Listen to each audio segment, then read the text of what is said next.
And welcome, I'm Sean McDonough, happy to have you with us. The Wolverine basketball team has been front page news here in Michigan this weekend, but unfortunately not as a result of anything they've done on the court. 5 Michigan players and a recruit involved in a rollover car accident early Saturday morning just outside Ann Arbor. The most serious injury, a broken arm, suffered by starting center Robert Traylor. The other 4 injured Wolverines all just suffered bumps and bruises and will play today. It's in a very important game for Michigan. They've lost 5 of their last 6 to fall onto the NCAA tournament bubble and out of the race in the Big Ten, now below 500 in conference. Also a big game for Indiana. The Hoosiers at 8-4, still on the heels of Purdue and Penn State. I'm joined by Quinn Buckner. And Quinn, the most obvious question is, this Michigan team already struggling lately. Now they have to deal with the accident. What about the loss of Robert Traylor? Well, Robert Traylor was really starting to come into his own here, so that really is going to hurt him from that perspective. Second leading rebound. Let's just hope that this accident, fortunately, no one was injured. This is an inexperienced team that needs to mature. Hopefully, this can help them mature, because that's what they really need. And for Indiana, this does not look like Bob Knight's most talented team ever, but every time you look up, Brian Evans is having another huge scoring night. He's been the most consistent. He's the leading scorer, the leading rebounder. He's their leading assist man, and he's a guy that they go to, and as you said, Sean, is very consistent. He needs Andre Patterson or Neil Reed to be a part of that consistency for Indiana to do what they want to do going here down the stretch. At 22 points per game, Evans leads the Big Ten Conference in scoring. Indiana and Michigan after this. See? 1, 2, 3, 4, 5, 6. Indiana, 674 victories, 3 national championships, and a conference record 11 Big Ten titles. For Michigan, Wolverines for their only NCAA championship. Today's Citgo go-to guy is the Michigan freshman standout Lewis Bullock, the leading freshman scorer in the Big Ten Conference at 13.3 per game. Shooting 39% from three-point range, and he had a huge night against Indiana in the Michigan loss in Bloomington on January 23rd. He made 7 threes in that game, finished with 27 points. Ed Hightower to throw the ball in the air. He's working with Jim Burr and Bill Bova. We're underway. Baston won the tip from Lindemann. You know, Sean, in this game, what I think Michigan wants to do is put as much pressure as they can on Indiana when they're bringing the ball up court. Where they're at a disadvantage is on the rebounding end. And Baston misses the game's first shot, rebounded by Patterson. Indiana comes in having won 4 of its last 5. They only lost in that stretch last Sunday here on CBS when they were blown out at Iowa. They bounced back with an impressive win at home against Penn State midweek. This is the pressure that we were talking about. You get Fife on Charlie Miller, and he takes it away from him. And now they can push you back up and get a quick shot. Fife passed up an open 3, then was fancy, tried to spin and go behind the back and threw it away. Now, Fife, of all people, needs to settle down. He's their senior. They need some leadership under the circumstances. He is the Michigan captain of this very young Michigan team. Reed was guarded tightly by Bullock. Bullock, a sore shoulder as a result of the car accident. He also cut his ear. Lindemann double teamed, and it's off the hands of Evans and out of bounds. Michigan will play it in. Second turnover committed by Indiana. That pass has no chance to get to Brian Evans. His man is standing there, and Lindemann just throws it because he's in trouble. He got to throw it off the other man, make a smarter play. Still no score, more than a minute played. Travis Conlon, the sophomore from St. Clair Shores, Michigan. And now Fife. Baston has been coming off the bench the last 3 games, and he's called for travel. Yeah, he's saying that he got pushed, and he may have gotten pushed, but he's so slight that he doesn't have enough weight to really stay on balance. I mean, he's there. Andre Patterson is guarding him, and he may have gotten a little shove, but he's going to have to get a lot stronger if he's going to play on the block. Miller guarded tightly. Reed. Patterson well short. Patterson got his own rebound and then was pushed to the floor by Fife. And it's the first foul on Dugan Fife. But you wouldn't expect Indiana to be able to chase down loose balls like that one. That's one Dugan Fife should have come up with. Instead, he gets called for the foul. With a smaller lineup, Michigan should be quicker to the loose ball. Still no score. Minute 40 played. And Bullock got a hand on the ball, couldn't force a turnover. Miller, the runner, and a block call on the baseline on Maceo Baston. Yeah, but the foul was definitely on Maceo Baston, but Indiana's got to be somewhat pleased that they see Charlie Miller at least trying to create something offensively, because he's another one of the missing pieces or inconsistent pieces that they've had offensively. Averages just 8 points per game. Sees a lot of playing time. It is not a deep Indiana team. Only 10 players still on the roster. And really only 8 of them play. Miller, a sophomore from Miami, out of South Miami High School. He had 13 points Wednesday night against Penn State. 13 points his season high in Big Ten games. And Taylor got a signal across with Fife. So Michigan continues to look like a team that has struggled lately and that might have been distracted by something off the court as well. They've had 4 trips and they've turned it over 3 times, and 2 minutes in they have not scored. In addition to that, Sean, this lineup that they have out here on the floor probably hadn't played together very much, so that'll cause some turnovers as well. 2-0 Indiana. Evans trying to get by Conlon. He did, and missed in close when Taylor contested the shot.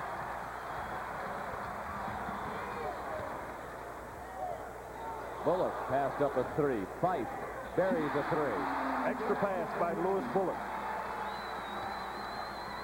Julian Fife only shooting 34% overall from the floor for the season. Better than that from three-point range at 38.6. Patterson. Fife, 3-on-3 across midcourt. Behind the play, Baston and Lindemann well behind the play, separated by Phil Bova as Taylor knocked in a short one, and Michigan leads 5-2, 3 minutes in. Reed, bad pass, too high, and Miller's out of bounds. I'll tell you what Lewis Bullock is doing to Neil Reed. He's forcing him to his left, which is his weak hand, and Neil Reed tried to throw that pass left-handed, and it just floated. Albert White into the game, the freshman from Inkster, Michigan. He replaced Maceo Baston. But I tell you what, and it's a good idea too, Sean, because as you mentioned, Maceo Baston and Todd Linderman got locked up, and this is Steve Fisher's way of trying to calm Baston down, because they need him more now without having Robert Traylor in the lineup.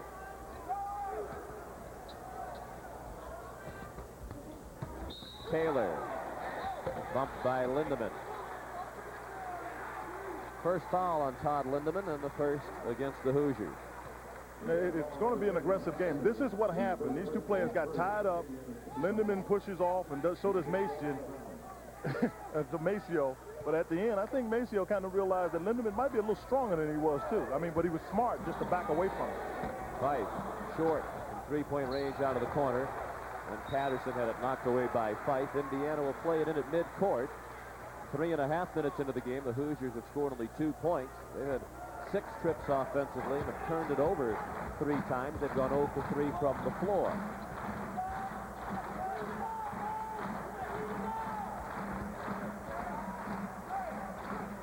Patterson was double teamed and threw it right into the hands of Bullock. And he missed a layup. And knocked out of bounds by Indiana. Michigan plays it in with a fresh 35 on the shot clock. But Michigan's gotten what they wanted. They've been able to create some turnovers, and here Bullock tries to take the ball to the basket, and then jumping in front of him is Reed, so Bullock couldn't finish it. And then coming there, they give that ball to Michigan. That should have been Indiana's ball, because Albert White knocked that out. Dugan Fife had a streak of 65 straight starts snapped earlier this year when he came off the bench. Taylor didn't get the bounce off the rim. Brian Evans took down the rebound. That's the matchup they got to try to exploit if they can. And again, the post double pays off for Michigan. They blocked the pass by Patterson, and Conlon with the dunk at the other end. Michigan did a good job. They know they need to exploit. Indiana needs to exploit that. They double teamed on Patterson. He's thrown it away 2 times in a row. Michigan always does that. The double in the low post, as they do with Lindemann. Reed for 3 to quiet the crowd. And it's 7-5 Michigan. 15-15 left in the first half. hard to believe that there are plenty of empty seats here at Chrysler Arena at the start of this game. Conlon off a nice pass from Taylor. That's the kind of unselfish play they're going to need, Sean, because no one player here is going to carry the load. Lindemann called for an offensive foul. His second.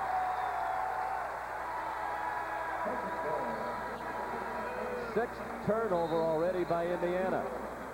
Good defense on that end. Able to get it out for an opportunity on the dunk for the other end.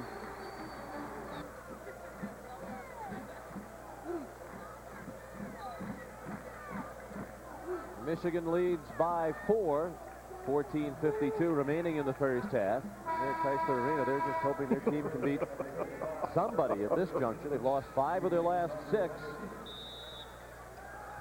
They're not used to that here, but one of the things you have to deal with when you recruit a young team is that you'll have ups and downs with them, some inconsistency, and add to that the adversity that faces this team in the last 48 hours. It puts that much more pressure on them. And a foul called underneath the basket. There's Vujazinovich into the game for Indiana. Checking to make sure he has all of his teeth is Willie Mitchell, who just came off the bench. He took an elbow from Lindemann. He took a heck of a shot from Lindemann, boy. Lindemann was not going to let him set a pick, and the officials right on top of that for a good call. Mitchell called for the foul. His first. Mitchell, one of the players involved in the automobile accident. He had a little chunk out of his knee. Reed's shot deflected by Fife. Vujazinovich missed in close, and now Lindemann has his third foul. Less than 6 minutes into the game, Todd Lindemann, the Indiana starting center, has 3. They've been trying to get Todd Lindemann to be much more aggressive.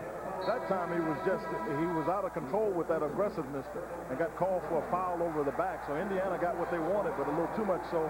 And now they've got to take Lindemann out of the game. Replaced by Richard Mandeville. Indiana has turned the ball over 6 times already today. In their 18-point win over Penn State this week at Bloomington, they committed only 8 turnovers the entire game.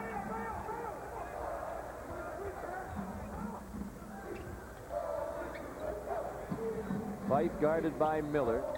Fife with Conlon, Baston, Mitchell, and White on the floor for Michigan.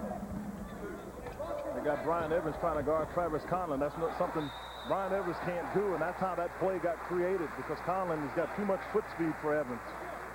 And Vujazinovich called for his first foul.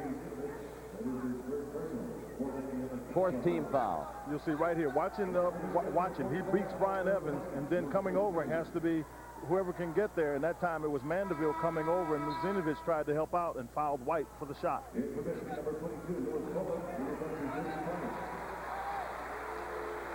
Lewis Bullock back in. Dugan Fife takes a seat. And White is the free throw shooter. White, another who lost his starting job. He returned to the starting lineup Tuesday night versus Iowa, a game Michigan lost here after coming off the bench in the previous 2 games. Mandeville open, way off from 3-point range, and a rebound by Bullock. Or a brick, your choice on that one. The crowd wanted a foul as Mandeville tried to deny the pass into White. Michigan leads 10-5. And Baston, no basket, foul before the shot. That time Indiana took a page out of Michigan's defensive playbook and double-teamed down low. Well, they got to do some double teaming because the quickness factor is starting to play favorably for Michigan. Maurice Taylor back into the game, placing Albert White. Foul on Brian Evans, his first. The 5th called on Indiana.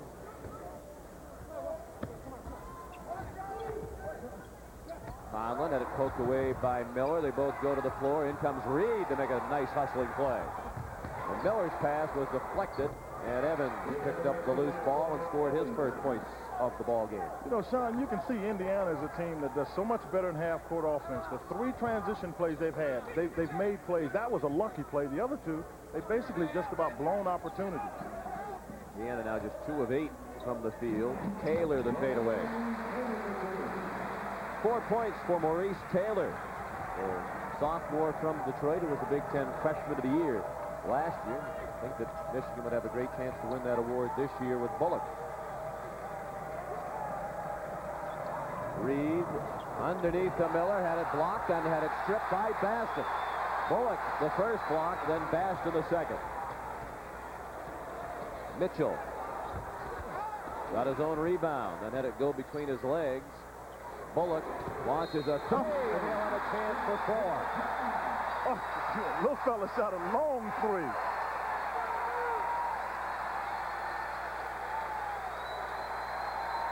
Well, this is just a scrappy basketball on the part of Michigan. You see Maceo Baston chase it out. Bullock gets it, raises up to shoot it, and then Charlie Miller comes, who's just got 2 shots blocked. And then he fouls Lewis Bullock on a 3-point shot, looking to complete a 4-point play. First foul on Miller. Bullock, freshman from Temple Hills, Maryland, completes the 4-point play, his first 4 points of the game, and Michigan has its largest lead at 16-7. Must be something about CBS on a Sunday afternoon that doesn't agree with Indiana last weekend blown out at Iowa, and today really struggling here in Michigan. But they're playing against a team that has historically played well in games that are on national television in Michigan. Baston called for the bump on Mujezinovic. Taylor called for the foul. First foul on Taylor. And a TV timeout. Back to Ann Arbor in a moment.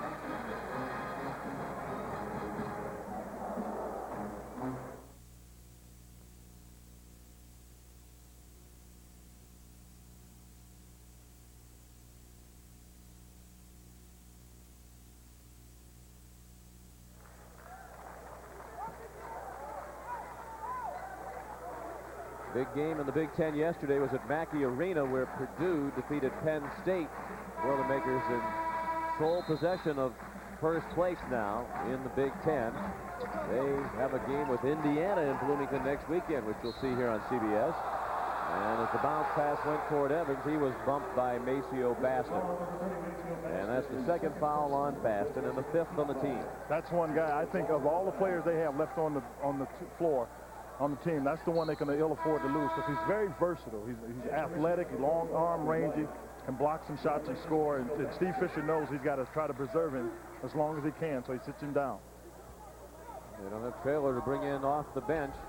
Traylor had surgery to repair the broken arm suffered in the car accident. He had a plate inserted in the upper part of his right arm. He's out for the rest of the year. They do believe that he'll come back and be at 100% next season. Evans. Mandeville got a hand on the rebound, and it's Indiana ball. Fans thought it hit Mujezinovic, but Ed Hightower did not agree. IU now 2 of 11 from the floor. They trail by 9 with 11.5 left in the first half. Evans knocks it in, and he has 4. Willie Mitchell is guarding Brian Evans, and if he's going to guard Brian Evans, the thing you have to remember is Evans, you just don't want him to touch the ball. There are too many good things that happen for Indiana when he touches it. Let everybody else try to make plays. Mitchell called for an offensive foul. His second. Sometimes players try to do too much. Willie Mitchell is guilty of that right here. You see, standing in position. If Willie Mitchell goes straight up, he has a chance to get away with that move, but he's going toward the basket, initiating the contact, and picks up an offensive foul. And goes to the bench with 2 fouls. 6 fouls called on each team. Well, each will be in the bonus with the next foul. Michigan doing a very good job defensively. You can see there after the ball, hands going all the time after. And Fife called for the foul. His second. And that puts Michigan over the limit, and Miller will shoot a 1-and-1. You see, Fife knocked the ball loose. Charlie Miller gets away with a little bit of a hole, and then that's a play that Dugan probably doesn't have to make. He doesn't have much chance to get the ball. I don't think that makes much sense to reach in there.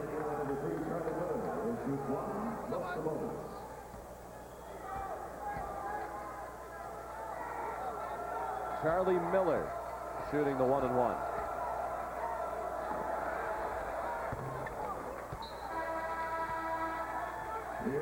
He's 3 for 3 from the line. Neil Morton checks into the game to replace Fife.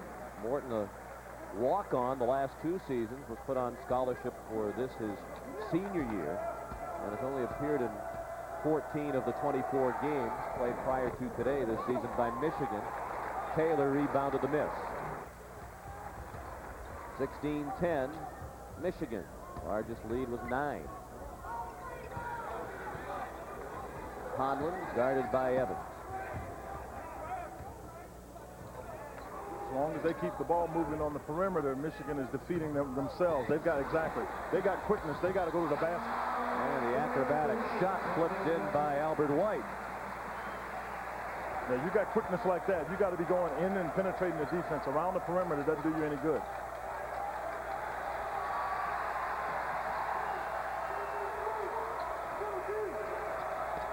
Reed tried to whip it inside. White knocked it away from Mandeville. Miller fed Evans. His 3 missed. Mandeville again got a hand on it but could not control. And it's Conlon with the ball and Michigan with an 8-point lead.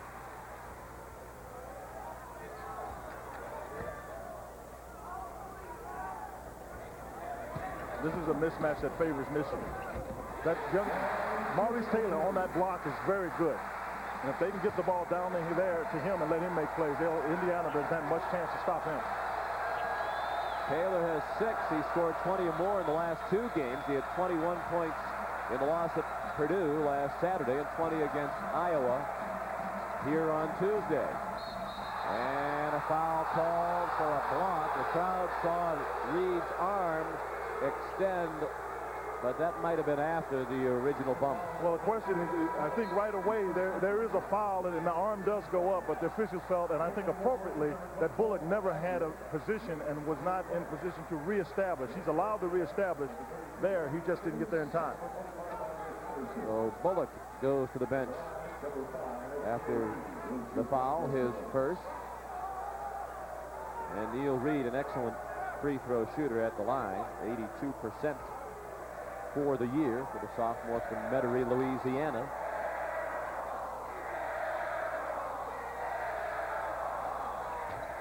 And he's short with it as the crowd was chanting air ball. Reed had 26 points, his career high on January 23rd in Bloomington against Michigan, a 99-83 Indiana win. 8 3-pointers in that game for Reed, which tied the school record for threes in a game. What's consistent about Reed scoring is what's been part of the problem for Michigan. Andre Woolridge scored big. The guards, when they score big against Michigan, is when Michigan really has trouble winning games. Neil Morton missed a 3. Another walk on Ron Oliver into the game for Michigan wearing number 24. Evans took a pop and there was no whistle. And Bobby Knight is out in the middle of the court. He has totally lost it. He walked all the way out to the edge of the 3-point arc and stood right in front of Phil Bova. Reminiscent of when Del Harris a couple of years ago, coaching in the NBA, walked out on the floor and collided with a player. Knight came out on the floor and nearly collided with Phil Bova. But there was no question he wanted the technical.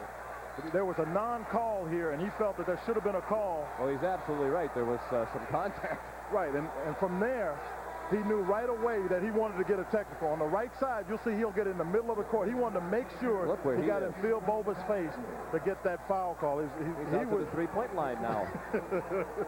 But when you shoot a 3 from there, it'd be in the wrong basket, but yeah, so you can see he's under control. He wanted to make sure that the officials knew that they missed that call. Well, he got their attention. He just wanted to demonstrate to his players the proper technique for taking a charge. On the official? Yes, on the official. Bullock makes the technical free throws. Knight glaring at Ed Hightower. He made some rather bizarre comments after the win earlier this week about Penn State when he talked about some rather grueling physical things that they did to Lindemann to lead to his posting a double-double. I don't think we could repeat it, but it was shown on various local sportscast and national sportscast during the week. I'm sure a lot of folks saw it. It was interesting to say the least. What the coach had to say about how they motivated Lindemann. White. Now, everything Michigan isn't supposed to be doing, they're doing. They've gotten 3 or 4 shots right on the inside, and without Traylor, you think you would lose some inside scoring. Michigan has done a very good job inside. 14-point lead, the largest for Michigan. In a virtual must-win situation for the Wolverines, with an eye toward the NCAA tournament. The loss would drop them 2 games under 500 in the conference. White the steal.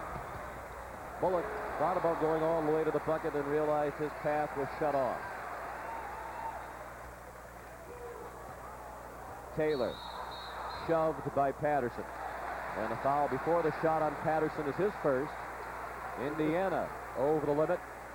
And it'll be a 1-and-1 opportunity. You got to know, if you can get in good position here, Indiana's had a tough time. Right there, you see inside, that's a nice little jump shot, right, jump hook by Albert White, known to be more of a slasher, to come back on the other end. And then Andre Patterson gets called for a foul for pushing Maurice Taylor. Michigan having its way inside. Taylor benefited this year from the 15 pounds of muscle he added during the offseason. He's up to 250 pounds.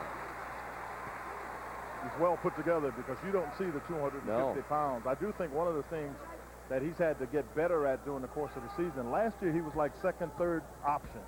This year he's the #1 offensive option, and I think teams have prepared to play against him better. And White rebounded the miss, and Michigan has scored 11 straight points, and they now lead by 17, and a steal by White. And a little extra mustard as he missed a dunk, but Morton hustled to follow and lay it in. Great hustle by Morton. I thought just terrible hustle on the part of Indiana. A guy's got a fast break and you're getting beat. You got to get back. 19-point lead. And as Evans dribbled into a double team, he was fouled. This is good pressure and by now Bullock. A technical on the Michigan bench. They're trying to even it up, but the anticipation there of Albert White to come out and try to make this steal. He took off a little too early, a little bit too much mustard on the hot dog, and you see Morton coming to clean up. Got a napkin and clean that one up. You're right. Bob Knight can't be pleased about the lack of effort in running back. Steve Fisher hit with a technical. And Steve Fisher got his technical in response to the one Bob Knight got, because what you don't want to do as a coach is allow any kind of psychological advantage to go against your team. Well, I think Steve's saying, the other guy walked all the way up to the three-point line. All I did was say something. And I'm not sure Steve knows any really nasty words. Evans makes the first free throw. Fisher be barely to your right. You see he's up making his point. He never really gets on the court. And he was yelling at Phil Bova, the baseline official, but it was the outside official, Jim Burr, who tagged him with the technical. Well, one thing officials will do, they will protect one another from that perspective, because if Phil Bova doesn't see it, then the other official does, it's his right to call it. Evans makes the free throws. Indiana has turned it over 9 times. They're down by 15. Brian Evans made all 4 free throws, 2 on the original foul and 2 for the technical. And Indiana will get the ball out of bounds. The free throws ended a 13-0 Michigan run. And it's a 15-point game. The Wolverines with the lead, 7:20 remaining in the first half. Evans to Patterson on the floor with Miller, Reed, and Robbie Eggers, number 32. Patterson a miss. Fife could not control the rebound. Indiana ball. Fife had himself in position to get that rebound over Brian Evans and just couldn't handle it at that time. But I cannot tell you how impressed, and I've watched Michigan a couple times, how well they played this defense, and particularly on the ball. And that's why Indiana, even though they're making backdoor cuts, can't get open because of that pressure. An Indiana team that shot 62.7% in the first game this season against Michigan, scored 99 points. Today, Indiana's 3 for 14 from the floor. Eggers, that's the first time in 7 games he has scored. He's played 63 minutes over the last 6 games without scoring. Well, we'll see if that gives him a little confidence boost, but that's a long time not getting any numbers on the board. And 6 unanswered points scored by IU. They're back within 13. Fife, Conlon, and Bullock, the 3-guard lineup that started the game with White and Baston in the front court. And Fife has a 3 rattle out to Patterson. If you're going to play Michigan, that's the way you've got to play them. Play them to protect the inside, force them to shoot jump shots.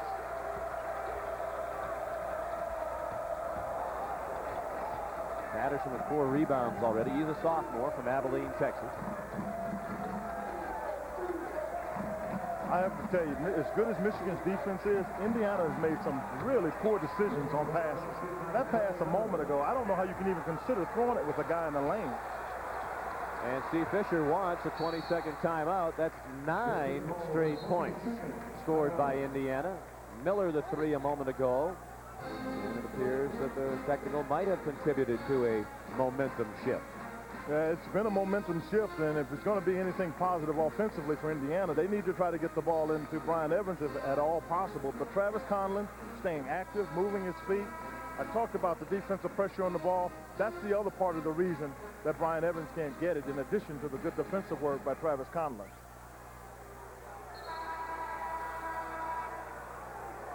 Evans 2 out of 5 from the field today.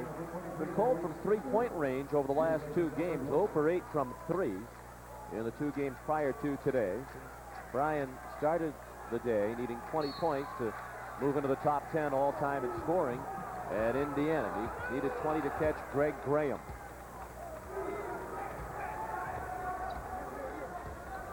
When he came to Indiana, I don't think he was planning to be playing point defense. I can tell you that. Conlon, way off from 3-point range. Bullock in traffic as the rebound fall in his lap. Bullock for 3. Oh, he's got a soft jump shot. That's a foul on Andre Patterson. After Baston had the offensive rebound.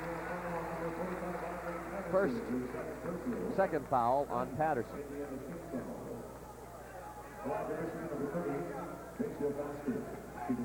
Next Saturday, 1 Eastern. Many different ways. Remember, early in the year, you and I were talking about whether or not they had too much talent. And what... I don't think there is ever such a thing. You got to manage it. And I think that's what Rick Pitino's been able to do, is manage the attitudes with that talent. Patterson a rebound by Baston after the miss. Still a 10-point game. Michigan with the ball in the lead. Baston short with it. Taylor blocked by Patterson. Well, he sure was happy about it. I mean, he gives the old growl and everything. Down to 4:35 left in the first half. Michigan 29, Indiana 19. Evans went by Bullock. Too strong off the glass. Rebound hit the floor. And it's 5 on 4 as Evans is just getting back into the play. Bullock fortunate that deflected to Baston, and he got the roll off the rim. That's why I like Baston. Maceo Baston always seems to be around the basketball, and that time, you're right, Bullock got bailed out on that play, but Baston got the layup. The first Michigan basket since the technical on Steve Fisher, and Baston a block as Miller put up the shot. 4 minutes left in the half. Michigan by 12. Bullock a little bit out of control. Never got the shot above the rim. Miller ahead of the pack. And it's a 10-point game. But this is tempo I think Michigan would prefer to play, though, because they've got enough guys. They've got better athletes once it gets out and gets running up and down like this. 8 points for Charlie Miller. That's his average per game for the season coming in.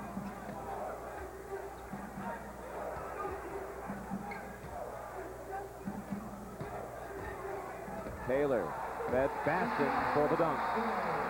That's why Taylor's the guy you've got to watch. But, you look at Indiana, they not only don't do a very good job on Taylor, but when you allow Baston to get that close to the basket, he'll present problems.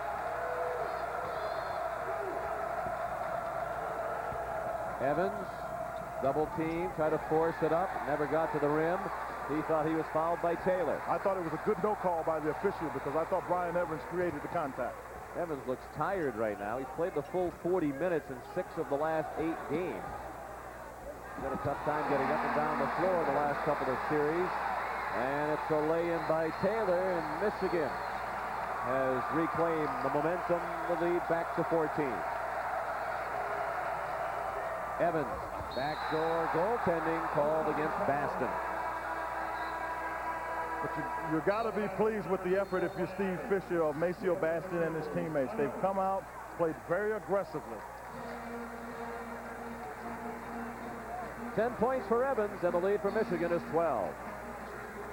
4 rebounds and 3 assists. The Mo factor. And the lead 12 for Michigan.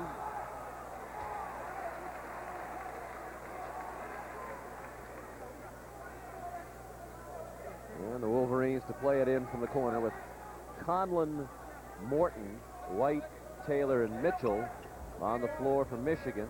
Reed, Miller, Mandeville, Eggers, and Evans for Indiana. Taylor, rebound by Evans. In addition to his scoring prowess, Evans leads Indiana in rebounding at 7 boards per game. That was his 4th. Bryant is the only player in the Big Ten to be listed among the leaders in 8 of the 9 individual statistical categories. He's 5th in rebounding in the conference. One of the things about Bob Knight teams, he lets seniors do pretty much what they can. Evans is a guy slow of foot, but just understands how to play, gets himself in the position to make plays. That time he got his shot blocked off. Travis Conlon came over to make the play. Shot clock at 10. Conlon can guard Evans because Evans is not quick enough to get by him. And Indiana hadn't been able to get the ball down inside to Evans. Reed hits a 3 just as the shot clock expired. Neal has 6 points. And Indiana has its deficit back into single digits now. They're down 9, a minute and a half remaining till halftime. Conlon. See a problem that Michigan has. Conlon, a reluctant shooter. Fife, not all that confident, it seems, in his shot these days. You got to shoot that one. White. Oh, my goodness, where did it come from? Sorry. Woo! White threw it up off the glass with the left hand, and Taylor went up and got it, slammed it down. And Taylor has 11. He's on his way to another big game, it seems, having scored 20 or more in each of the last 2 coming in. Mandeville. Eggers, he can shoot 3s, and he makes that 3 out of the corner. 5 points for Eggers, who, as we mentioned, had not scored in the previous 6 games, but he's now 8 for 17, nearly 50% for the year from 3. Yeah, and not only can he shoot 3s, but having made that last basket gave him some confidence when he had the layup. You always need something like that. Michigan needs to try to get out of here with a basket because the momentum has gone back to Indiana. And an air ball thrown up by Mitchell. Indiana down 8 with a chance to draw nearer. Miller for 3. And it hit the shot clock. But that's a bad decision by Neil Reed. Your point guard has to know the time on the clock. You got 17.8. You don't throw the ball ahead to a shooter, a guy who thinks shot, because that's what he's going to do. So you got to bring it back out. Coming up at the half of Pat O'Brien, scores and highlights and a profile on Georgia Tech's marvelous Stephon Marbury. Boy, the Yellow Jackets won some exciting games lately in conference, including yesterday when they held on to beat Wake Forest. And Stephon Marbury is the real deal. He's young, but he still can play. Bullock just shy of the halftime buzzer with the miss. And the teams head to the dressing room at the end of the first half. The score, Michigan 37, Indiana 29. Pat O'Brien will be along from New York with Pennzoil at the half after this message and a word from your local station.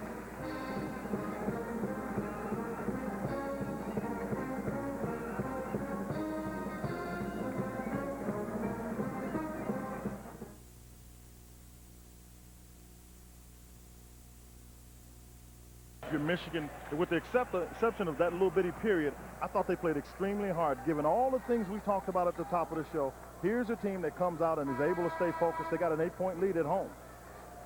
And it'll be Indiana's ball to begin the second half.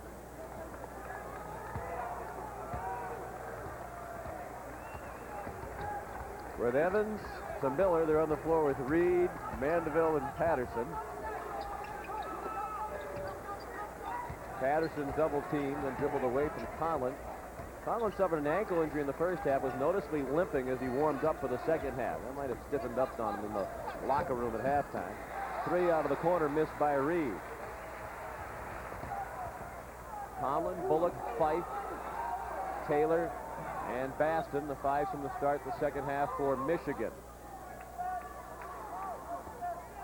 The difference, I'm sorry. Sorry. The difference as I'm looking at Indiana play defense and Michigan. Indiana lets Michigan move the ball where they want to go. And Michigan doesn't, and that's the reason that Michigan has gotten this lead. Baston missed the shot. Indiana got off to a terrible start, turned the ball over 9 times in the first 9 minutes, but then did not commit a turnover the remainder of the half. Finished the half with 9. But other than those 9 turnovers, 5 of those were steals for Michigan, and those usually lead to a fast break or easy baskets on the other end. Eggers missed a 3, but then as Patterson corralled the rebound, he was fouled by Taylor.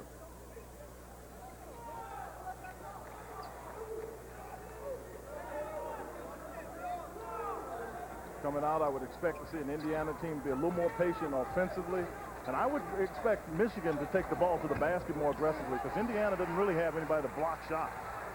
Evans a miss. He's now 3 out of 10 from the field. And Michigan will inbound. Eggers claiming that it was last touched by Michigan, but he will not get the call.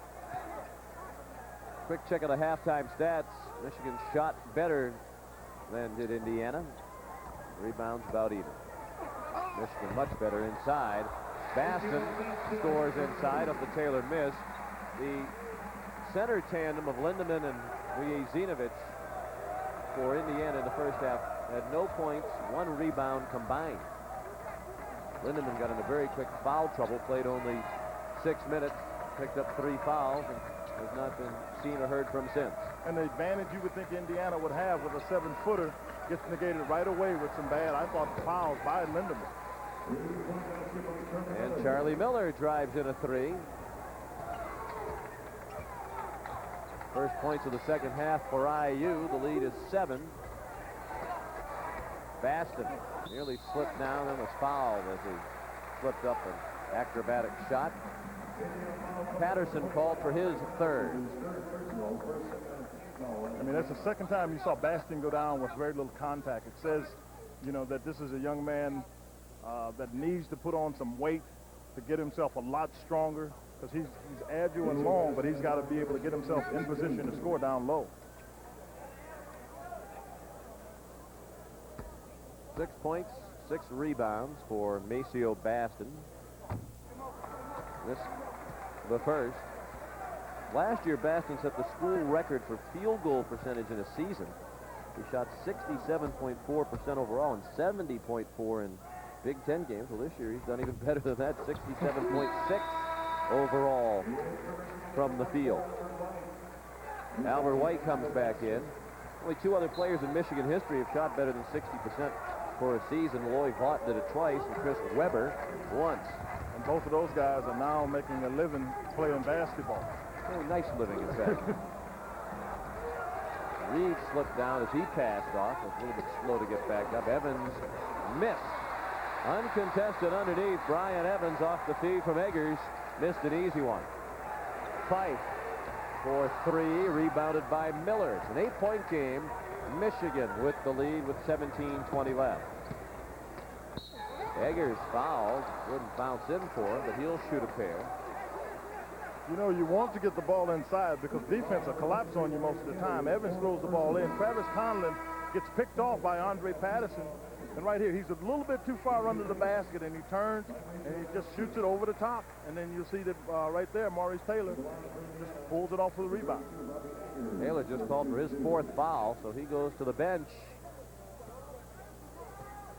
Michigan's leading rebounder and scorer on the bench with 4. And Robbie Eggers shoots the free throw and makes the first.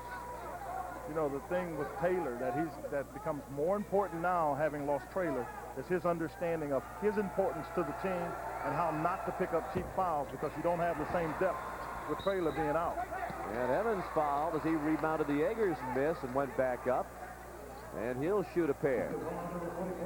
Albert White called for his first foul. So it's a 7-point game. Evans almost automatic at the free throw line. 89% in conference play to lead the Big Ten. And he made the first. I'm curious to see how Michigan settles itself down here, because Indiana, as you stated earlier, got the momentum, and this is a young team, and without some of its star players, can Michigan just break the trend here of scoring? Indiana was down by 19 at 29-10. They now trail by 5, and White was fouled as he put up a runner.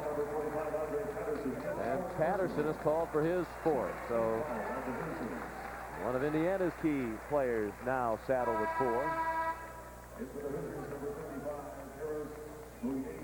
You know, with Patterson, as you look at those scores, the difference is Indiana's used to playing without Patterson. The last couple of games, for sure the last 2 games, he's been in foul trouble. They're more accustomed to playing without him than Michigan to playing without Maurice Taylor for this 17-minute stretch at the end of the game.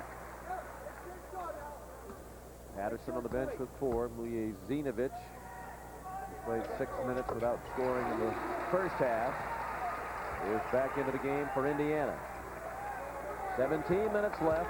7-point lead for Michigan.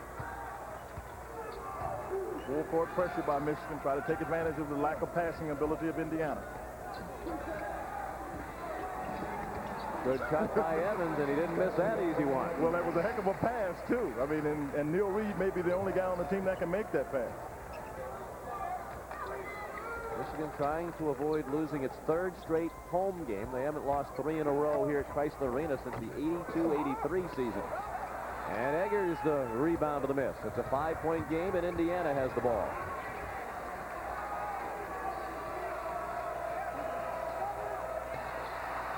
Eggers was stripped by White and then grabbed the hold of Albert White.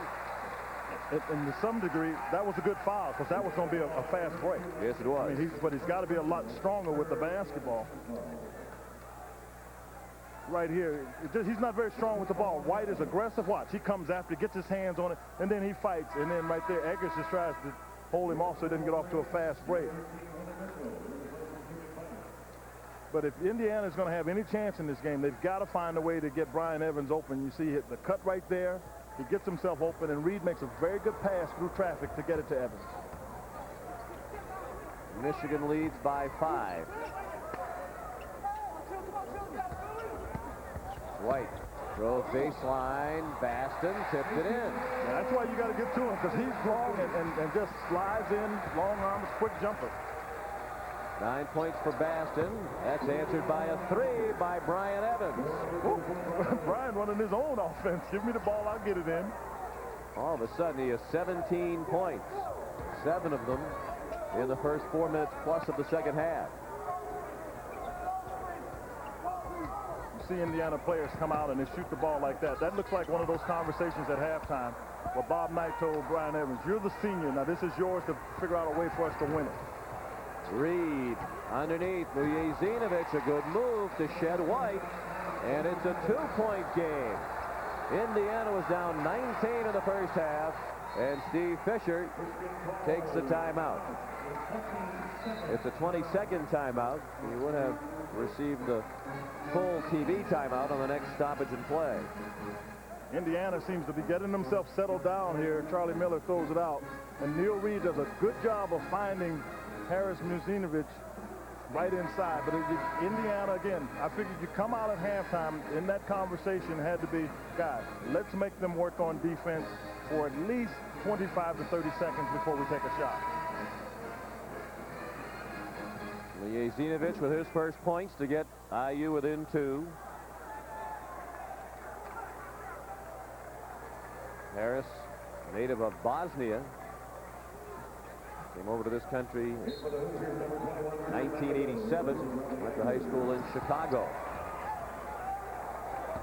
Bullock with the ball. Momentum clearly on the side of Indiana now. Bullock threw up a tough shot, and Evans controls the rebound, his 6th. One shy of his average rebounds per game. Yeah, I mean, not only is that good, but you talked about it a moment ago. He's got 7 points. He's gotten some rebounds. He's got his hands on the ball. He's become much more active. For the lead, Evans hit the deck. Knight up off the bench wanting a foul. Miller dumps it in the basket to tie the game. The Indiana coaching staff couldn't believe that Evans didn't get 3 free throws after he was hit while attempting the shot. Bob Knight couldn't afford to get a technical foul, as much of a foul as that could or could not have been. He's gotten one. He couldn't afford to get that next one. Michigan 2 for 10 from the field this half. And Vujacic called for a foul as Baston started to hoist a shot. You get a chance to see that on the possession. Now, Evans was the guy that goes down, but you see, so does Bastion, and in doing so, it leaves it easy for Charlie Miller to pick the ball up and put the basket in. But right on the other side was where Brian Evans went down right in front of the Indiana bench. Indiana has controlled the game since Taylor went to the bench with 4 fouls, so Steve Fisher has decided to roll the dice, and Maurice Taylor is back in the game. 14:24 left. And Baston missed. You're Indiana. First of 2. I'm sorry. If you're Indiana, the first thing you do is get the ball to whomever is guarding Taylor and try to see, can you get that 5th foul?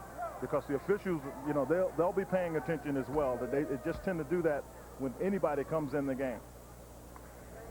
10 points for Maceo Baston and a 1-point lead for Michigan. We'll return to Ann Arbor in a moment.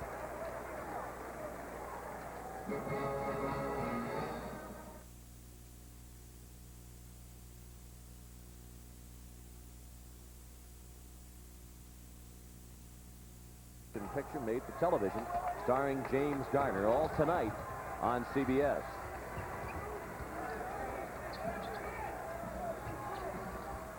Michigan by 1. They led by 19 in the first half. Reed on miss. Mandeville lays it in, and Indiana has the lead. Right away, Indiana comes out, and you'd like to get something out of your timeout.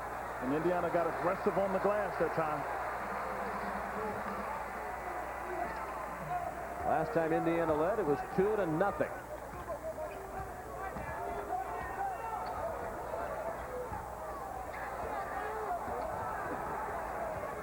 See a little bit of a tentative play now by Michigan. They've got to stay aggressive.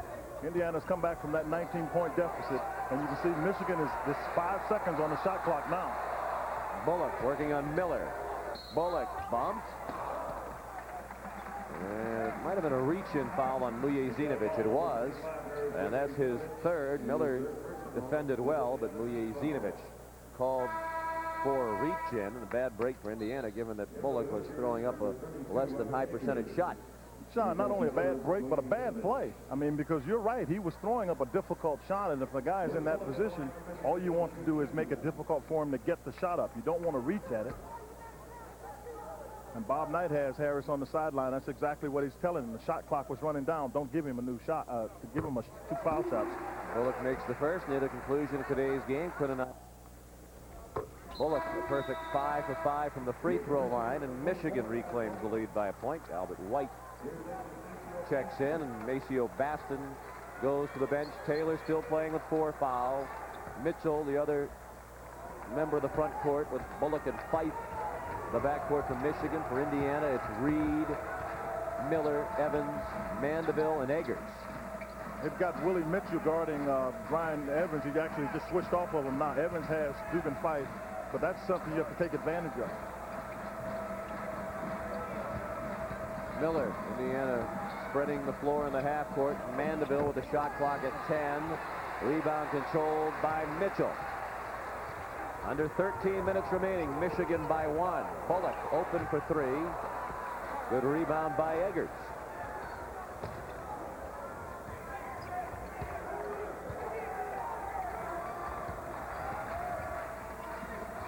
Evans thought about the quick shot, working on Mitchell, tried to whip it underneath for Mandeville. He hit the floor but could not control. 3-on-1. Bullock to Mitchell. That's what you got to be careful of. If you get a turnover that leads into a steal situation, if you will, that was kind of a team turnover that pushes it on the other end, because that's what Michigan needs to do offensively. Michigan by 3 with 12:20 remaining. Bad pass, cross court by Eggers. Mitchell blocked the call against Charlie Miller. 2 fouls on Miller. Well, you've got to do a better job of getting yourself in position. Right here, Miller's not in position. I thought it was a good call, but what I would be more concerned about if I'm Bob Knight is the pass was just awful. You don't throw it across the top. So if you make a play, you're going to have to make some hustling plays. And right here, you see the ball gets pushed up by Lewis Bullock, and then he looks away, and there's nothing you can do about it because Mitchell is out on the other side. It gets a basket. More athletic team when you have White and Mitchell on the floor. They can get out and run and make plays for you. Mitchell has 3 points. Former Mr. Basketball from the state of Michigan after his senior year in high school, did Pershing High in Detroit. And Michigan pushes the lead back to 5. Evans trying to get away from Conlon. Reed guarded by Fife.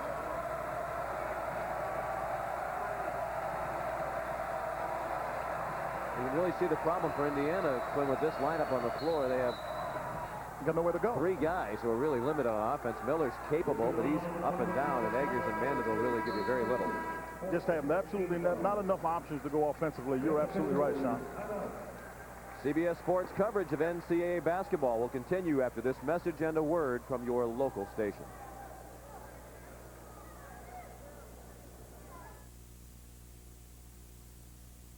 They got Maurice Taylor out. They were able to get him back on the floor so he can get a feel of the game, but wisely got him out during that timeout.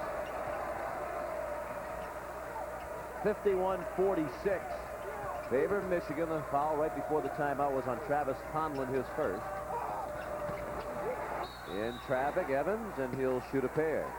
Albert White called for the foul, his second. Well, that was a heck of a play by Brian Evans because he gets triple team as soon as he gets the ball. There's 1, 2, and here comes White. He's able to catch Bastian, and Bastian's afraid of getting a foul and then trying to take advantage of it, which Brian Evans gets to the foul line, which is where you've said he's dead. 6 for 6 today. Well, you knew that was going to happen. I don't believe in it. No? No. No, I don't either, but it does happen every time. There's absolutely no connection between what we say and what happens on the court, but more often than not it happens, and he missed both. 89% for the year in conference coming in. He missed 2. White didn't get the bounce. Rebound came to Mandeville, who had excellent position blocking off Baston.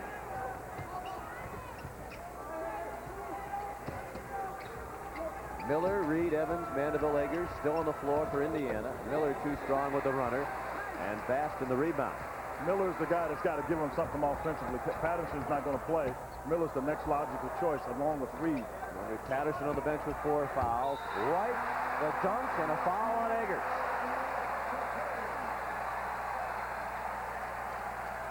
Indiana on consecutive plays have had trouble finding people. I saw Brian Evans have to pick someone up one time, and all Michigan does is just smartly just move the ball. They throw it out. Conlon gets it, looks right away, and nobody has White. He takes it there. He gets fouled, and he gets a reaction from his team because that's a little bit of a relief because Michigan has been struggling to trying to find somebody to score for them. White finishes the 3-point play, and Michigan leads by 8. After Indiana had climbed from 19 down to take a 1-point lead. Michigan has its lead grow, and Dugan Fife called for a foul away from the ball for a hold, and that's his third. 6 team fouls, so 1 more, and Michigan will be over the limit. Lewis Bullock returns, and Willie Mitchell heads to the bench. Hard to believe, given that Indiana does have so many players who are limited offensively, that they're the top scoring team in the Big Ten Conference. It's better than 77 points per game. Shows you how much Evans has done this year. His pass at Mandeville right in the head. And here's Baston.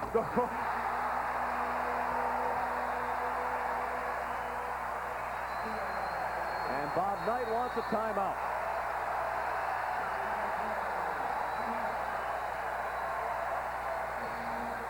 You don't want to get Michigan. Men without him. Not a deep Indiana team. Bob Knight's only made 7 substitutions today. You know, Sean, but coupled with that, we watched Indiana last week. They just don't have the personnel.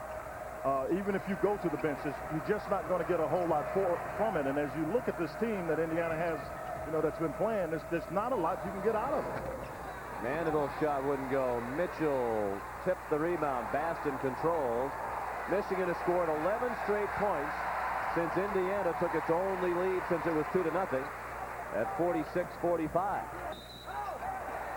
And a foul underneath called on Mandeville as he was tangled up with White. The first foul on Richard Mandeville. Indiana now over the limit. And it'll be a 1-and-1 opportunity for White. You're thinking about Indiana teams, and I don't think they have the personnel. The difference with Michigan is not just having ability. I think sometimes we throw ability around in terms of people saying, boy, they've got a lot of ability. Well, ability is not something that you get and comes together when you put on a uniform. You've got to get on the floor and make that ability work for you. And today, Michigan has done that much more so than I think Indiana has. Patterson back in the game. He was on the bench for more than 7 minutes after picking up his 4th foul. 9:35 remaining. Patterson back in with his team down 10. Evans trying to make a little head fake and head to the basket. He lost the ball while faking. 14 turnovers committed by Indiana. And then Bullock returned the favor. Steal by Evans. Michigan has only turned it over 7 times. Patterson trying to provide instant offense off the bench. Missed a 3. That's a bad decision. And you're right. He just walks off the bench. He's been sitting over there. You don't come in and take a 3-point shot. You know, get yourself down on the block. Touch it a couple times. Mitchell a miss. Rebound tipped out to White. He went up in the air with a couple of Hoosiers and was able to run it down right in front of his bench. But I have to tell you, I mean, there's 8 minutes to go, but this says a lot about these Michigan kids to be able to withstand what's happened to them, again, in the last 24, 48 hours, to come out and be able to sustain an effort so far. Weren't with us at the top of the telecast, did not see the news over the weekend. 5 Michigan players and a recruit. Eggers knocks in a 3. Crowd thought he traveled while setting his feet. Were involved in a rollover automobile accident early yesterday morning, 5:10 a.m. local time Saturday. Fortunately, none of the injuries very serious. Robert Traylor, the starting center, the most serious injury, a broken arm. He underwent surgery to have a plate put in his right upper arm. He's out for the rest of the year. The rest just bumps and bruises. White follows up his own miss. But there's been a tumultuous period this weekend for Michigan. A lot of questions still to be answered. Steve Fisher was asked at the news conference yesterday what the players were doing out at that hour. Said they probably would not have been had there not been a recruit in town. Mateen Cleaves, a point guard prospect from Flint, Michigan, was being hosted by the Michigan players. They went to a game in Detroit, then went to a party in Detroit. And he said they know better than to be out at that hour 2 nights before a game. Police said they saw no evidence of alcohol or speed being a contributing factor. There was no breathalyzer given at the scene to the driver, Maurice Taylor, who was driving his aunt's Ford Explorer. 1996 Ford Explorer. You got to believe, though, that even though Steve Fisher doesn't say it out publicly, that he's got to be concerned that these kids were out at 5:10 in the morning. I mean, all of us who've been to school and been young have done stupid things, but at 5:10 in the morning, that's a little late to be out, even with a recruit. The police said there was no odor of alcohol, but you wonder about the lack, I would at least, of a test, given that it was 5 o'clock in the morning, and the car went off the road and rolled over. Michigan officials said it was Taylor himself who called to inform them of the accident, that he was totally coherent. No, actually, everybody in the back seat had basically fallen asleep. The only person that hadn't was Taylor, and he was driving, and unfortunately, he was starting to fall asleep and hit a side of a curb, and then the car got out of control. And the dunk with the shot clock running out. Taylor is 13 points. He's playing with 4 fouls, as is Andre Patterson. The lead 9 for Michigan. And Indiana will inbound with 7:05 remaining. And now Lindemann. Well, it's not the only one. Lindemann and Bastian is having a little something. But I just saw it looked like Eggers take a shot at Conlon. They've got a little aggressive play going, too. So the officials are going to have to stay on top of this. Conlon's standing up. He's talking to him now. Lindemann goes to the bench, replaced by Mujezinovic. 7 minutes remaining here in Ann Arbor. Michigan leads by 9. The Wolverines have lost 5 of the last 6. Indiana has won 4 of 5 coming in. Mujezinovic open, foul, count it. The very good pass again by Neil Reed. And Harris Mujezinovic got the foul call on Maurice Taylor, and that's his 5th foul. But that was one of the concerns that Steve Fisher was going to have with the getting back in the game, whether or not Taylor could play without picking up his 5th foul. You see, wow, it's a good pass. Right there, you can see Harris get open, and there's a pass and a ball fake. Taylor's got to know he can't afford to foul out. They need his inside game, and now they have to bring Albert White back in, who's played well so far, and hopefully he can help carry the Wolverines to victory. 13 points, 8 rebounds for the sophomore from Detroit, Maurice Taylor.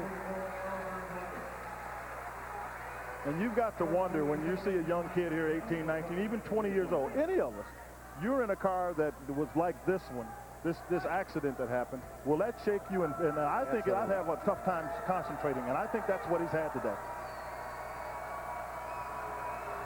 Mujezinovic missed the free throw, and it's a 7-point game. 6:45 remaining. Conlon, Fife, Baston, Bullock, and White on the floor for Michigan. Bullock. Rebound, Eggers on the floor with Mujezinovic, Patterson, Reed, and Miller.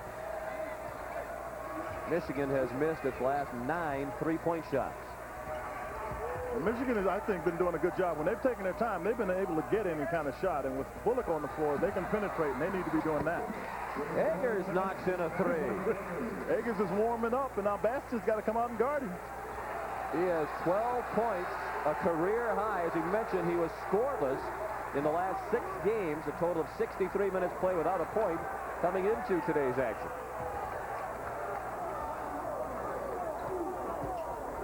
Michigan by 4. Conlon, the dish. Baston, the dunk. If you don't control a guy with the ball and he can penetrate, you put your entire team at risk, and that's exactly what the guards for Indiana is doing. Fife knocked it away from Miller, and then it was last touched by Miller. 15th turnover by IU.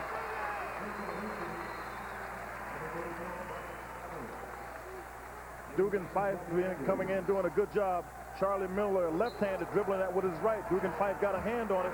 Charlie Miller tried to get it back and knocked it out of bounds. Michigan by 6 with the ball.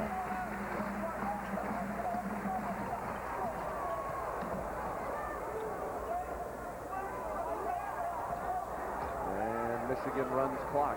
Shot clock at 15. Game clock at 5:20 remaining. White, big shot. Been big. He has been big for them off the bench. And you don't think that's an emotional Steve Fisher trying to keep his team in this game? Lewis Bullock called for the reach-in, his second. Team foul number 9 on Michigan. It'll be 2 shots the rest of the way after this opportunity for Reed. At the free throw line for Indiana. That was a Lewis Bullock that got caught up in the emotion of the game to make a play like that. You don't need to go for steals back here. You got yourself a nice 8-point lead. You need solid defense. Indiana shot from the line much better in conference play. Reed with his first point of the second half. He has 7 points, 8 assists. Bob Knight didn't like the movement along the lane, apparently. He made his case to Ed Hightower. The 8 assists for Reed, ties a career high. Missed the second one. Mujezinovic ripped it away from Fife. Held ball, Michigan ball. What Bob Knight was complaining about was Dugan Fife was on the line, and when the blockout came, what he'll do is he'll just on the right side. He normally sneaks in. That time he got a little push in on Harris Muzyezinovich. That's why I call him Harris. Bullock trying to drive baseline. Patterson came over to help out. Under 5 minutes left now. Michigan by 7. Fight for 3. White. And he's had a terrific game for Michigan. 18 points for Albert White, the freshman from Inkster, Michigan. I like White's game because he can do so many things for the team. He's not a great shooter, but he's so active and able to keep him in the game doing things like that. Zinovich, the dunk, he has 6, all here in the second half. You were looking at me as though you expected me to say that. I thought you might want to give him a little try. No, I've been on that horse before. And good hands by Reed, deflected away from Fight. When you're short, you got to be active. And there's Albert White there with Andre Patterson. You see, makes position, works for the offensive position, goes right up over the top of Andre Patterson for 2 of his 18 points. Patterson on the bench with his team down by 7. He's on the bench because he just got eaten alive. I mean, I don't think there's any question about it. White has just played better than yet. Fight left open. Missed the wide open 3. Batted around. White kept it alive. Muzyezinovich corralled for Indiana. And Ed Hightower with the foul as somebody, Mitchell, I believe, it was Mitchell, reached in on Muzyezinovich. The problem Michigan's going to have with this team is it's not very big. They only have 6'6" players. You see the right hand swipe right at the ball, but it misses, and you'll see him hit him in the. Didn't bother Harris that much. No, he took a shot earlier in the season, and for a while was wearing a face mask. And that was a little bit of the result of that reaction. He's been hit, and his nose has been broken before, so he's going to be protective of that. He's an improving free throw shooter. Next weekend here. Sir, what tower are you on? I don't know, but I'll be there. No. Fun and Sun of Southern California. Looking forward to joining our golf coverage this weekend. That's a great golf course. Yes, it is. A competitive game here today. Indiana hanging in there, down by 5. Under 4 minutes remaining. White's been the man from Michigan. He missed that one. Baston there to clean up the mess. Everybody started concentrating on where Albert White was. He's been killing Indiana, and they forgot about Maceo Bastion and his ability to get to the basket. And all of a sudden, Muzyezinovich is the offense for Indiana, and he was fouled. Maceo Baston, 16 points and 12 rebounds. After that putback and score, a double-double for Baston. Michigan, a team that you got to be concerned about their offensive rebounding ability. We talked about at the top of the show, Maceo Bastion showing you a little bit of that right there. He, along with Albert White, has been a big reason why Michigan is enjoying the 7-point lead. Muzyezinovich to shoot 2. Michigan into the double bonus and fouls now. I mentioned Muzyezinovich is an improving free throw shooter. He started the year 15 out of 44 from the free throw line, and has shot 61% since 3 out of 4 today. Obviously, he's put some time in practice. That was a good-looking shot that he just made, and the Hoosiers are down 5. 5 of 6 coming in. The last time they lost 5 out of 6 games in a season was 1991, the last time they failed to make the tournament. They're going to have to be at least at 50% or better in order to make the tournament. At that time, if they do that, they'll have about 9 wins on the one loss in conference, but it will give them 20 wins for a team, so that'll help them. That at Penn State, Minnesota. Michigan State is going to be a tough one for them, as well as at Illinois. Illinois is starting to play better going down the stretch. And the tournament committee looks at how you play your last 10 games of the season. Foul on Robbie Yeagers was his 3rd. 1-and-1 for White. Short. White went after the rebound. Morton had it. Then White had it knocked away by Yeagers, who picks up another quick foul. And that's 4 now on Eggers, and the 10th on Indiana, so Michigan will shoot 2 on every foul the rest of the way. Well, that's not where you want to put Michigan if you're Robbie Eggers and the Indiana Hoosiers. That foul, I didn't think he had much chance to get the ball. But even that, more importantly, at this particular stage, they automatically get 2 foul shots, and Michigan is not a very good foul shooting team, so they're better off in a 1-on-1 situation. 20 points for Albert White. Michigan took advantage of the second chance after his original missed free throw. And the lead 7 for the Wolverines as we tick down to 3 minutes remaining here in Ann Arbor. Vujazinovich. Harris is getting the ball. I admire your courage in trying that again, yes. Harris getting the ball. He's trying to cock it while he goes to dunk it now. And what has happened to Brian Evans? He's barely called his name over the last 10 minutes or so. I'll tell you why. Because Harris has been doing so much offensively, Evans is just, kind of staying out of the offense and staying out of the way, which is really the right thing to do. Patterson still on the bench. Bob Knight not pleased with his play today. Whistle underneath the bucket. Vujazinovich and Baston were tangling. I believe it's Vujazinovich it was, called for the foul, and that's 4 on Harris. Well, Harris is right here, but he stays active, and that looks like Evans is going to give him a little bit of a blunt. And you'll see right there, Evans goes through, and Harris reads it and just makes the quick move. Good pass again by Reed to give it to Harris for the dunk. Been able to use that, that two-headed monster. Lindemann had been part of that, but Harris just picked up his 4th foul, and has been very effective inside, making good cuts, getting some easy hoops. 17 points, 13 rebounds for Baston, 13 boards, a career high for Maceo. And big free throws are made again by Michigan. The lead 7, under 2.5 minutes remaining.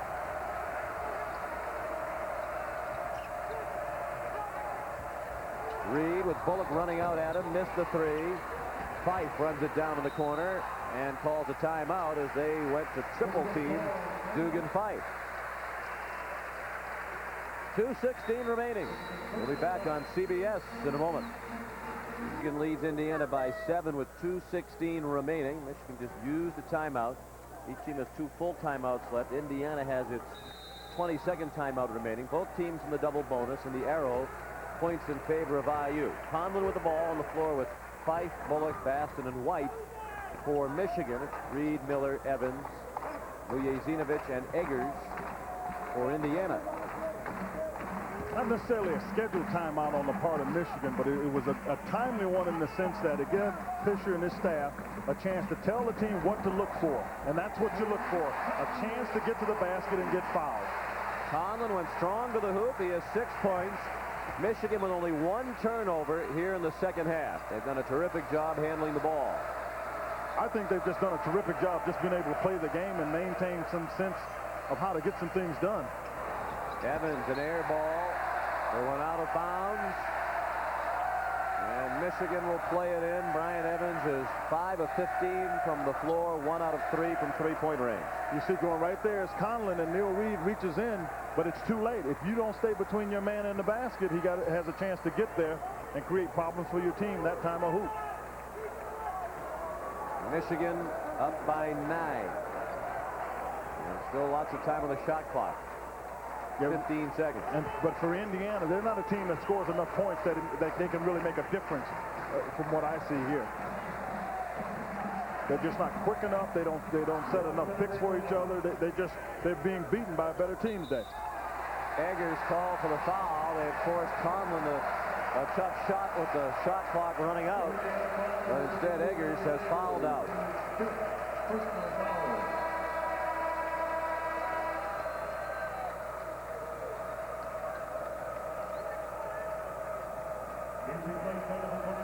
Eggers fouls out with a career-high 12 points and 5 rebounds.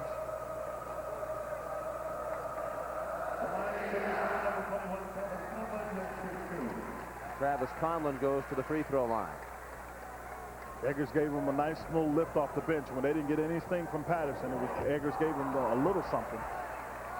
Eggers is our genuine Chevrolet player of the game for Indiana with his career high, and Albert White has been terrific for Michigan, our genuine Chevrolet player of the game for the Wolverines. And celebrating its 25th year of NCAA sponsorship, Chevrolet will donate $1,000 to each school's general scholarship fund to reward outstanding students for their academic achievements and to assist those in financial need. And this one appears to be comfortably in the win column now for Michigan. Albert White was just aggressive on that rebound. Got there. He had two Indiana players standing there trying to take it from him. He not only got it away from them, got it to go back to the basket, and ended up getting fouled. Zinovich is fouled out. Kevin Lemmy, the former team manager, is now into the game for Indiana. Zinovich 5 points above his average at 7 a game coming in. White makes it a 10-point lead. That was his reaction. Oh, he got the fans into it. You see Dugan Fife is happy. This could very well be a turning point for these young players. I mean, maybe not to get them to where they need to get this year, but at least they know that when they fight hard through adversity, they can have some success. And that's a life story. That's not just a basketball story. White with 21 points to tie his career high. A foul called, and the Indiana folks also want a goaltend called. They get it. I think they're going to get that. You see, basket is good. Yeah, it's at the basket, and it's not. If you're standing under the basket as a shot blocker, if you go up and get the shot, 9 times out of 10, they will call that goaltending. And that's exactly what they call on Maceo Baston. And the 4th foul on Fife. Neil Reed, chance for a 3-point play. And a timeout called by Indiana. Hoosiers down 7, 44 seconds left. Back to Ann Arbor after this.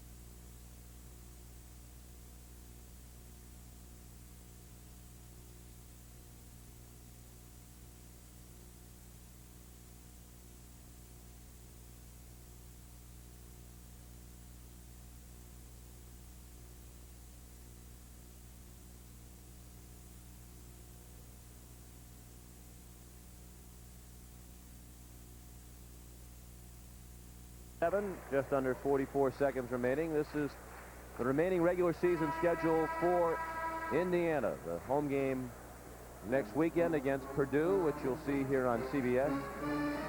And home for Illinois. And they finish with 2 road games at Wisconsin and at Ohio State. Historically, Ohio State has been a tough play for Indiana to play.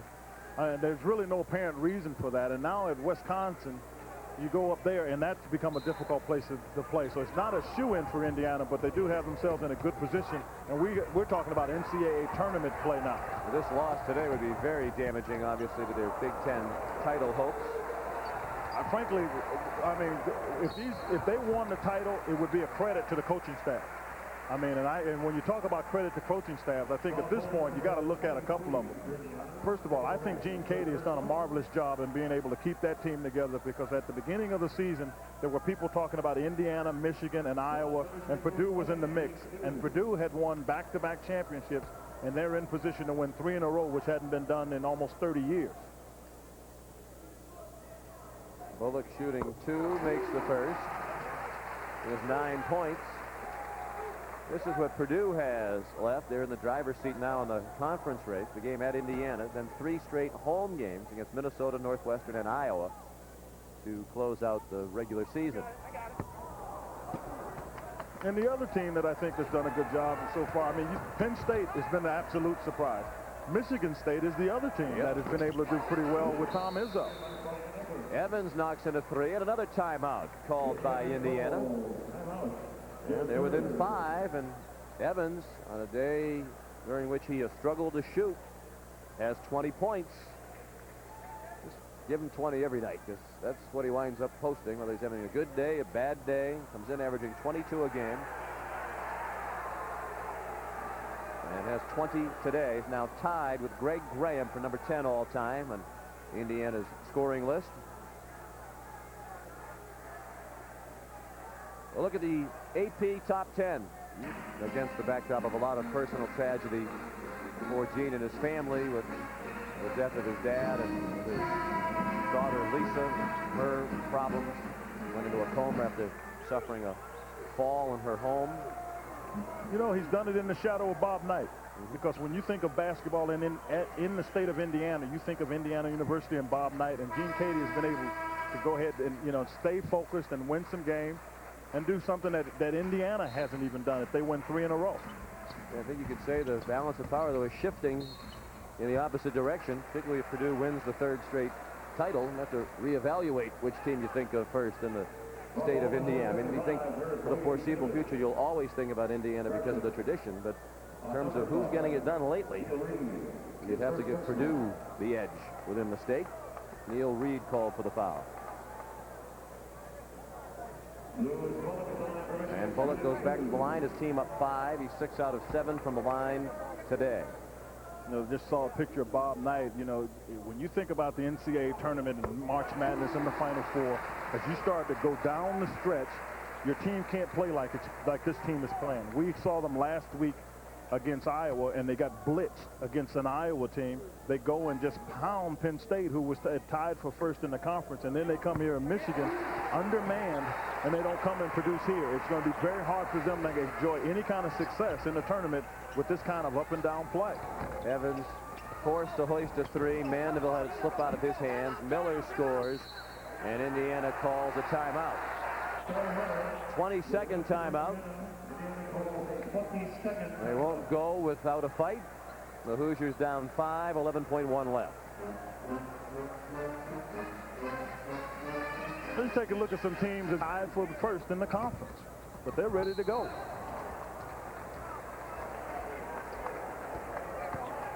And we showed you Purdue's remaining schedule.